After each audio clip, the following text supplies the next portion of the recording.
Alright, so I just got to check out the third episode of The Penguin, which is available on Max now.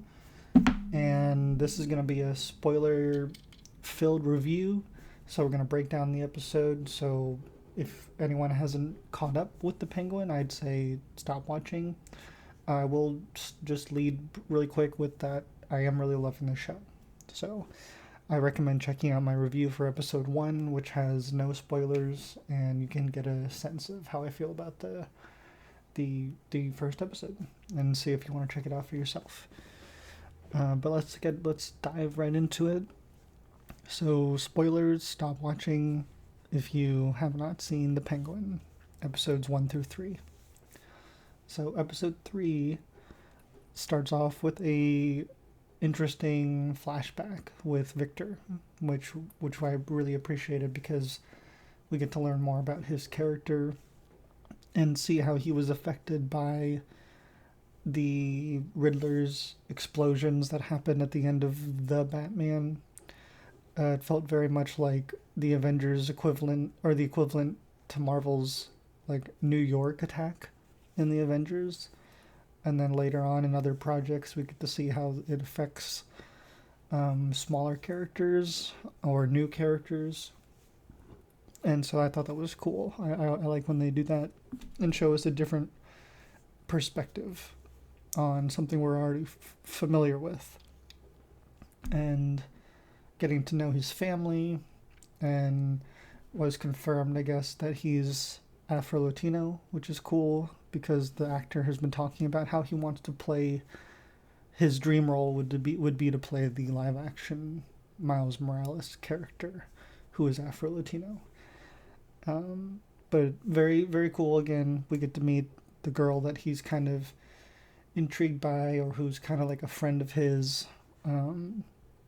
But he's into her, and just getting to see his backstory is something I appreciated, and I've been really loving the character of Victor, right up there with Colin Farrell's Penguin and Cristin Milioti's Sophia Falcone.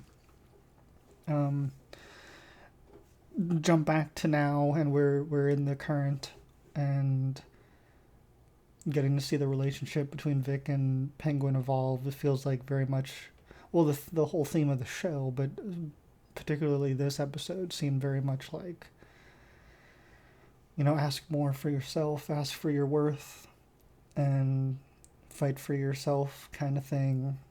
And also kind of leading into Victor connecting more with his one friend who survived from the Riddler's explosions, by the way of which I forgot to mention killed his family.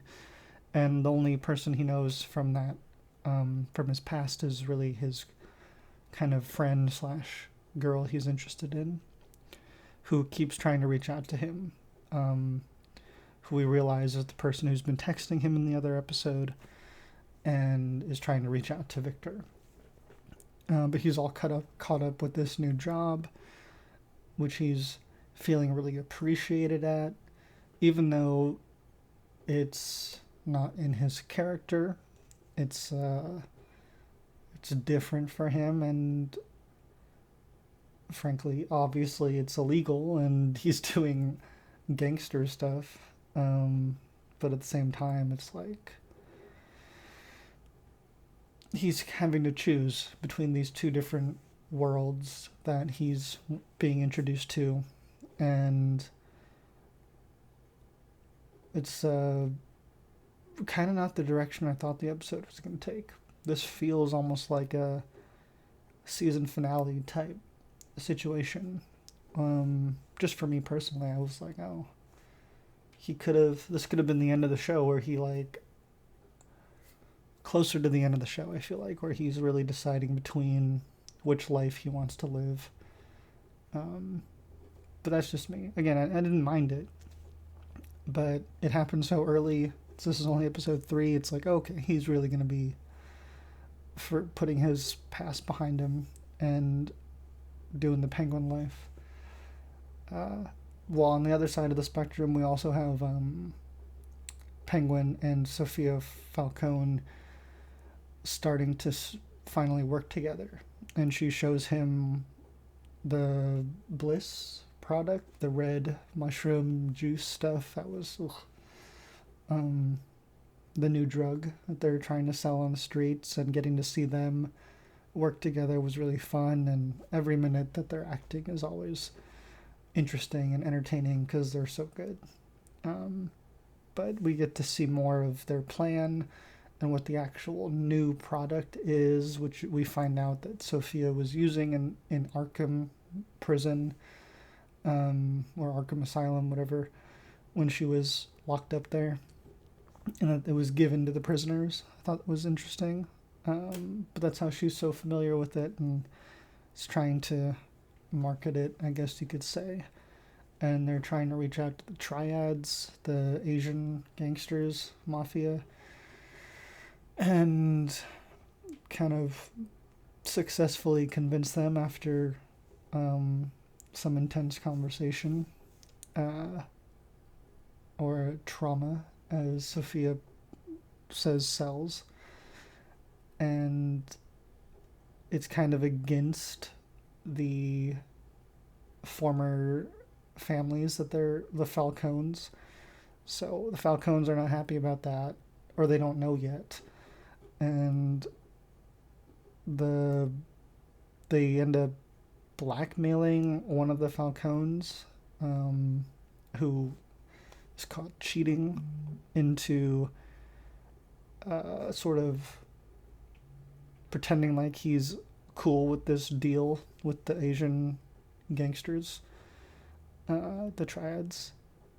And then by the very end of it, and this is where the two stories kind of collide, is they are caught by the Maronis, who catch Penguin and Sophia working together, who have them held at gunpoint. And when this is at the point where Penguin, who has found out about Victor's girlfriend, basically, and I love that interaction. That was a good moment, a good scene between those two actors. Anyways, he thinks that Victor has run off and gone to meet his girlfriend and live that life, but Victor ends up coming back. He ends up not following through with running away with his girlfriend, and comes back just in time to see Penguin and Sophia being held at gunpoint, and ends up crashing into him and saving Penguin and Sophia, although they don't pick up Sophia, which was not good, because it probably doesn't help either side of them, but it certainly helped Penguin, who always seems to get out of things in some way or another. I'm curious to see how this is going to affect Sophia and Penguin's relationship. Again, I feel like they just started working together, and obviously the Maronis, so things are getting bad. But I'm excited. I had a lot of fun this episode. I'm continuing to enjoy it.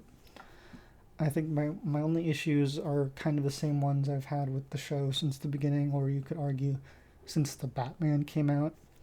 Just with a person of size representing the character of Penguin, instead of having an actor who, again, does a very, very good job. But I don't think we're going to feel the effects of the representation until, like, award season, when he starts winning all these awards. And, like, there's a person out there of that size waiting to play the role of the Penguin. I do think it's a weird thing, like a skinny, or like a person of size couldn't act and play a skinny person role. Maybe if they did CGI, but I think that would be weird, and it's like harder for them. I don't know. That's the only issue for me. It's not ruining the show for me, but it definitely leaves a weird little taste in my mouth every time I start to really enjoy it. I don't know. Colin Farrell's already very established, and he's probably doing fine, money-wise. seems like a missed opportunity for like a newer actor, and again, an actor who is realistically looks like the Penguin, because he's not like that massive. Like the actor who plays the Kingpin in Daredevil, there's no makeup, like, well, you know what I mean. Like, it's not like the Penguin. Or even The Sopranos had James Gandolfini, which this show is literally a copy of. Like, except they needed a fat suit for it for some reason. Again, as much as I want to talk about the good of this show, I gotta talk about the sides of it that I also am not comfortable with. But again, I'm still gonna keep watching. It's a very good story and great characters, so I will continue to watch it. So stay tuned. I'll be doing this next Sunday comes out, so I'll try to be on it again. Thank you guys. Hope you have a wonderful, wonderful day. Don't forget to like, comment, and subscribe. Let me know what you guys think down below, and have a wonderful, wonderful day.